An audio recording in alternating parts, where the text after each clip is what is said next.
But some rain. Some rain, and it's been welcome because it does help to cool things off. And I do think our rain chances will stay on the higher side tomorrow. Not a complete washout, and then start tapering off through the rest of the 4th of July weekend. So on the whole, not too bad.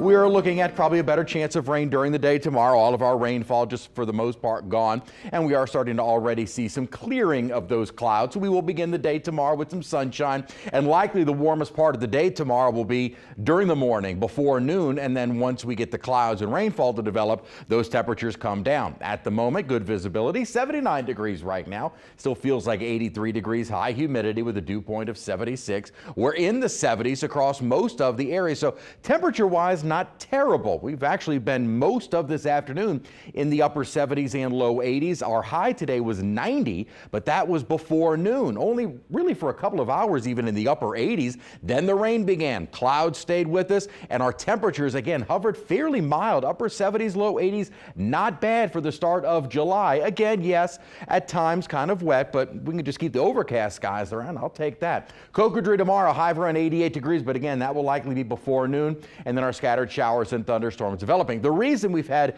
a wetter pattern over the last couple of days is kind of a couple of things. One, there is ample moisture, tropical moisture, sitting over the Gulf South. We've also had this weak boundary sitting over us. That has really helped to kind of trigger the showers, and what showers we do see because of that ample moisture can produce some heavy rainfall rates. So through the night tonight, I've got a 20% chance, mainly for the offshore waters, relatively dry inland. Tomorrow during the day, about a 60% chance. We've got the leftover Invest 95 and this weak boundary still nearby. So I think our rain coverage will still be on the higher side. Again, not a total washout. By Sunday, though, that boundary will be dissipating and our rain coverage will be decreasing around 40%, and I think even less, maybe a spotty rain chance as we head into the 4th itself. Now for tomorrow, again, rain chances at around 60%, but a few of those storms could produce some heavy rainfall rates, and we might see some minor localized flooding. That would not be a widespread issue.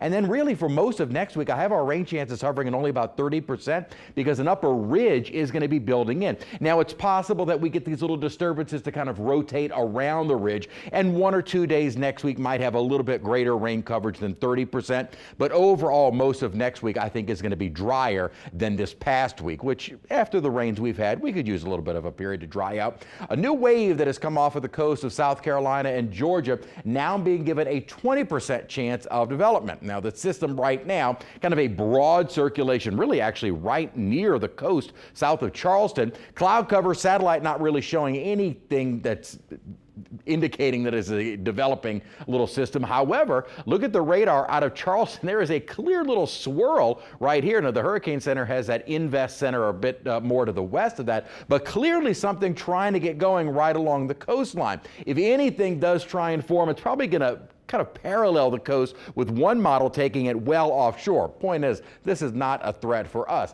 The only named storm that we have at the moment is Bonnie, and it is just about on the coast of Costa Rica and Nicaragua. Now, what's very interesting with this is that it is going to maintain its strength. It'll probably weaken a bit, but still stay a named storm as it crosses over the peninsula. Once it is in the East Pacific, it will still be Bonnie, even though we've already had our B storm in the East Pacific. So it's a crossover storm. Our rain chances dissipating as we head into the holiday weekend. And for most of next week, our rain chances staying on the low side. A few spotty showers here and there, but that does mean our highs get into the lower, maybe some mid-90s here and there, but otherwise not a terrible forecast. I tell you what, for the start of July, nothing out in the tropics threatening us.